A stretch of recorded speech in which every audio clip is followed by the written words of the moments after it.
Assalamualaikum warahmatullahi wabarakatuh. Perkenalkan, nama saya Cinta Nanti Hasibuan dengan NPM 23082601165. Saya akan mengikuti remediasi mekanisme of infection. Dan di sini saya akan menjelaskan mind map tentang inflamasi. Inflamasi adalah respon tubuh terhadap cedera ataupun infeksi.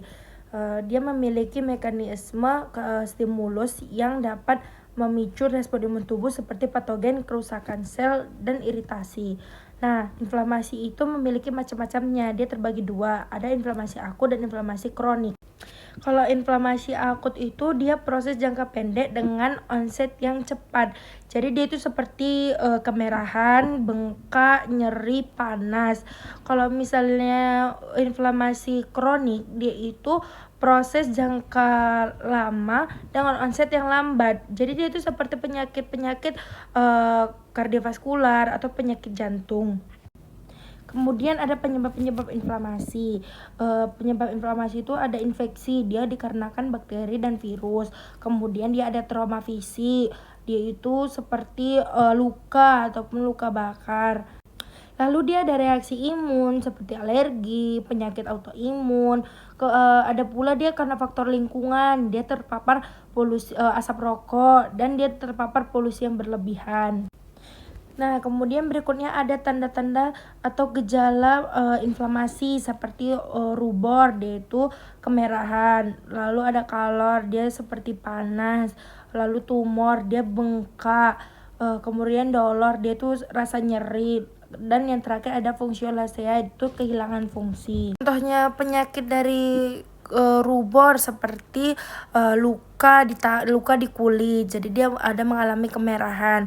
Kemudian kalau misalnya kalor, dia itu terinfeksi, lagi terkena infeksi kulit, kemudian infeksinya itu terasa lebih panas.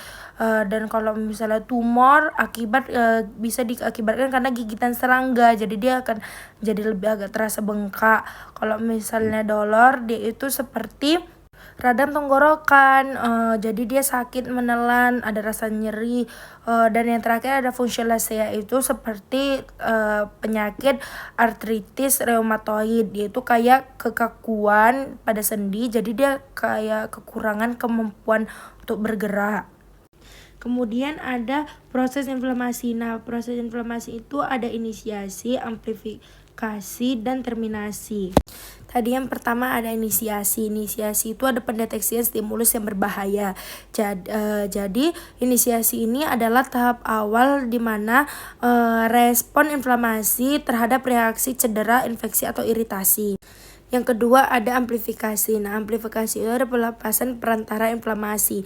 Jadi maksudnya proses inflamasi ini adalah tahap awal di mana diperkuat atau diperluas respon imun untuk memastikan respon imun itu mampu atau tidak terhadap cedera atau infeksi yang sedang terjadi.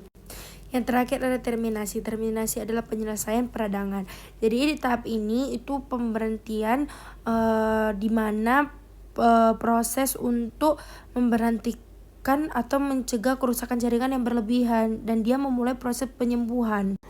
Berikutnya ada mediator inflamasi. Yang pertama itu ada sitokin, kemudian ada prostaglandin, dan ada histamin.